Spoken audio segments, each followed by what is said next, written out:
Invasi Rusia ke Ukraina yang udah berjalan hampir 22 hari. Dan bahkan 21 hari kemarin sudah 2 bom besar jatuh di kota Kiev.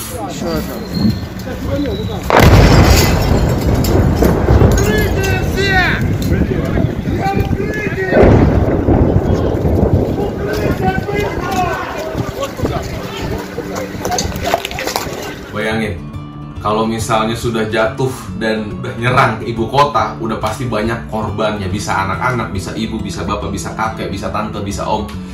Dan udah gak mandang bulu sama sekali. Dan kalian tahu kan, setiap peperangan dari tahun gajah sampai sekarang selalu ada kepentingan-kepentingan politik di dalamnya. Dan setiap kepentingan yang ujung-ujungnya keputusannya adalah perang, otomatis ada yang dirugikan. Siapa yang dirugikan? Yang memberi perintah, pemerintahannya. Yang pasti, yang dirugikan adalah masyarakatnya. Karena kalian lihat ya, yang hancur rumah masyarakat, yang gak bisa sekolah banyak kan anak-anak masyarakat. Jadi keputusan setiap pemimpin itu harus menjadi sebuah solusi yang terbaik untuk masyarakat. Iya nggak sih? Harus dong. Kalau misalnya solusinya adalah perang, ya bukan solusi namanya. Tapi kalau misalnya kita ngebahas tentang invasi, mungkin gue akan cerita sedikit, gue akan sharing sedikit. Invasi adalah aksi militer sebuah negara yang dikirim ke negara lain bertujuan untuk menguasai negara tersebut atau daerah tersebut dan meruntuhkan pemerintahannya. Dengan kata lain ya, perang. Tapi di sini kita bukan ngebahas tentang peperangannya, korbannya, yang terjadi bom-boman di berapa hari belakangan ini. Kita akan ngebahas yang sering ditanyain sama ponakan gue, anak gue. Nanya, siapa sih dia, Bi? Vladimir Putin. Nah, kita akan ulas sedikit. Kita akan cari tahu nih, sekolahnya di mana, SD, SMP, SMA, kuliah, ngambil jurusan apa Vladimir Putin. Jadi, Vladimir Putin, orang paling berpengaruh nomor 1 di Rusia, lahir pada 7 Oktober 1952 di Leningrad, Uni Soviet pada saat itu. Ayahnya bernama Vladimir Spiridonovich Putin, lahir pada 1911 dan meninggal di 1999. Ayahnya adalah seorang angkatan laut bertugas dalam armada submarinir pada awal 1930-an. Pada perang awal-awal Perang Dunia Kedua. Dan ayahnya bertugas di batalion penghancur NKVD. Dan ibunya bernama Ivanovna Putina, lahir seperti ayahnya di 1911 dan meninggal lebih dulu dibanding ayahnya di 1998. Ibunya adalah buruh pabrik. Dan kalian bisa menyimpulkan bahwa orang nomor 1 Presiden Rusia Vladimir Putin benar-benar kan dari keluarga yang kaya. Dan Vladimir Putin mempunyai 2 kakak yang bernama Victor dan Albert. Jadi setelah gue cari tahu tentang Albert ini, belum nemu. Mungkin kalau misalnya ada yang tahu kenapa Albert bisa meninggal, kena apa, penyakit apa, bisa sharing di komen. Jadi kalau misalnya yang sudah gue research, ya Albert ini meninggal sewaktu masih bayi. Dan Victor, kakaknya Vladimir Putin juga, dia meninggal karena penyakit yang dimana era itu di era Perang Dunia Kedua, kena penyakit difteria. Jadi pada 1 September 1960 Vladimir Putin masuk sekolah di Gambaskov, Saint Petersburg, di dekat rumahnya. Dan Putin menjadi salah satu murid yang dimana dalam kelasnya itu ada 45. Dan Vladimir Putin tidak terdaftar menjadi keanggotaan pionir. Jadi kalau misal kalian tahu tuh, pionir itu adalah keanggotaan pemuda-pemuda Uni Soviet pada saat itu. Kalau misalnya kita kan di Indonesia ada keanggotaan muda partai A, keanggotaan muda partai B, nah kayak gitu-gitulah, yang berumur 10-15 tahun.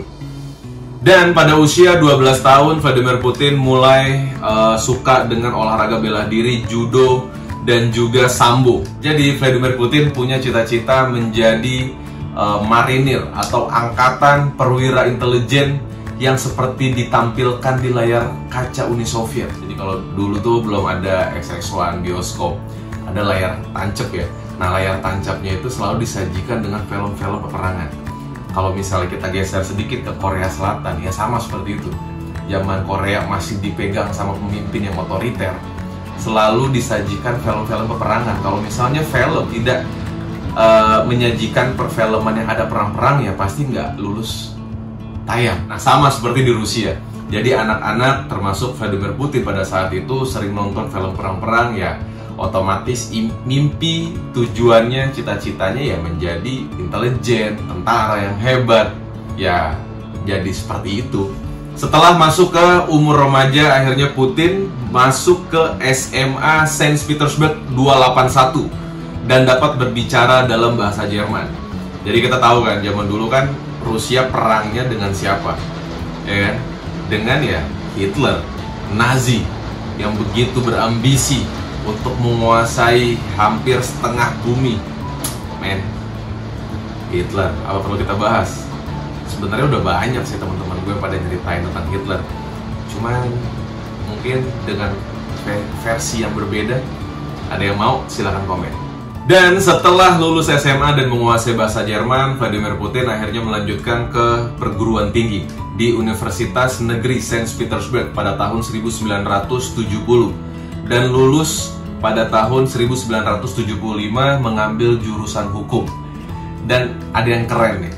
Jadi kalau di Wikipedia diceritakan kalau misalnya Vladimir Putin ngambil tesis berjudul apa. Jadi judulnya adalah Prinsip Dagang Negara yang paling disukai oleh hukum internasional. Keren judulnya ya. Jadi kalian nih, teman-teman anak-anak kampus yang lagi pengen ngambil semester akhir, bingung mau judul apa, tesisnya, karya ilmiahnya, judulnya apa, bingung. Nah, ini bisa menjadi opsi. Tapi ya jangan disama-samain banget, nanti jadi plagiat. Oke, setelah lulus dari Universitas Negeri Saint Petersburg, akhirnya Vladimir Putin direkrut oleh Partai Komunis Uni Soviet dan menjabat sampai tahun 1991. Dan disinilah akhirnya Vladimir Putin bertemu dengan asisten profesor di era dia zaman masih kuliah. Namanya Anatoly Sobchak. Dan dari tahun 1985 sampai 1990, Vladimir Putin bertugas di Dresden, Jerman Timur, yang dimana ia menggunakan identitas samaran sebagai penerjemah, jadi kayak spy gitulah, mata-mata. Dan setelah runtuhnya pemerintahan komunis Jerman Timur, Vladimir Putin pulang ke Leningrad, kampung halamannya dia, yang sekarang Rusia, namanya dirubah menjadi Saint Petersburg. Nah itu dia, kebelat-belit kalau ngomong. Dan pada tahun 1991 bulan Juni ia bekerja di bagian urusan internasional Universitas Negeri Leningrad. Dan pada tahun 1996 sahabat dari Vladimir Putin, wali kota Sobchak, tidak terpilih lagi menjadi wali kota. Dan akhirnya Vladimir Putin dipanggil dan dipindahkan ke Moskwa dan menjadi ketua deputi Departemen Manajemen Properti Presidensial, yang dimana dikepalai oleh Pavel Borodin. Dan di sana dia menduduki jabatan sampai tahun 1997.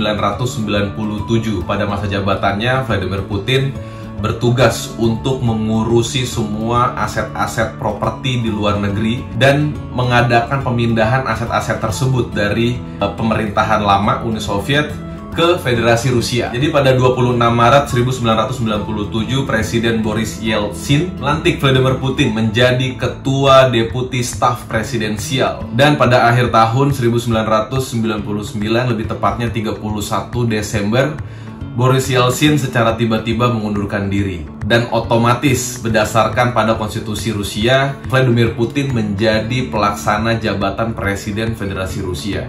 Ditambah lagi kan, kalian tahu kan, di tahun yang sama Boris Yeltsin pernah mengumumkan bahwa keinginannya melihat Vladimir Putin menjadi penerusnya. Wah, udah jelas-jelas relasinya yang sudah kuat, kedekatannya dengan pemimpin-pemimpin orang-orang berpengaruh di Rusia pada saat itu, ya mengotomatiskan dia akan menjadi presiden yang pantas. Akhirnya tanggal 7 tahun 2000, Vladimir Putin dilantik menjadi presiden dan akhirnya terpilih menjadi presiden untuk masa jabatan kedua dengan meraih 71% suara setuju bahwa beliau pantas menjadi presiden kembali. Wow, gokil. Dan setelah menjabat sebagai presiden dari tahun 2000 sampai 2008, digantikanlah Vladimir Putin, tidak dipilih oleh masyarakat. Akhirnya yang menang pada saat itu adalah Presiden Dmitry Medvedev yang menggantikan Vladimir Putin dari tahun 2008 sampai tahun 2012. Tapi, hanya sehari setelah penyerahan jabatan, Vladimir Putin dilantik menjadi Perdana Menteri Presiden Dmitry Medvedev. Setelah jadi presiden 2 periode, digantikan presiden selanjutnya, malah dilantik menjadi Perdana Menteri. Wow, keren banget politiknya. Ini buat anak-anak muda nih yang lagi pengen nyari inspirasi untuk bisa karir politiknya bagus. Nah, ini bisa menjadi contoh.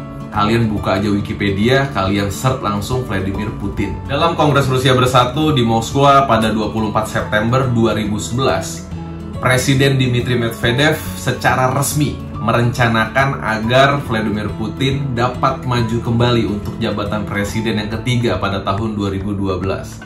Dan sambutan itu pun akhirnya diterima baiklah oleh Vladimir Putin. Sebenarnya langkah tersebut dilakukan oleh Dmitry Medvedev agar ia dapat menggunakan tiket Rusia Bersatu dalam pemilihan-pemilihan parlementer pada bulan Desember dengan tujuan menjadi Perdana Menteri pada aktif masa jabatannya sebagai presiden. Ya, politik lah ya. Jadi dia ingin Vladimir Putin menjadi presiden dan akhirnya dia pun bisa dipilih lah menjadi Perdana Menteri oleh masyarakat. Dan di tahun 2018, Putin terpilih kembali menjadi presiden dengan perolehan suara 76% sampai tahun 2024. Dan di hari yang sama, Putin juga mengundang Dmitry Medvedev, presiden sebelumnya, untuk membentuk pemerintahan baru. Dan di tanggal 25 Mei 2018, Vladimir Putin mengumumkan bahwa ia tidak akan lagi mencalonkan sebagai presiden di tahun 2024. Wow. Jadi begitu ya, cerita singkat tentang orang yang paling berpengaruh, pemimpin dengan masa jabatan terpanjang. Jadi semoga cerita ini bisa jadi ilmu buat kalian, bisa buat jadi cerita untuk anak-anak kalian. Dan sampai ketemu di video selanjutnya. Kalau misalnya ada yang pengen komen untuk apa, ide apa, cerita buat next video, silakan komen di bawah, kita nanti akan ngobrol. Sampai ketemu di video gue selanjutnya. Bye-bye.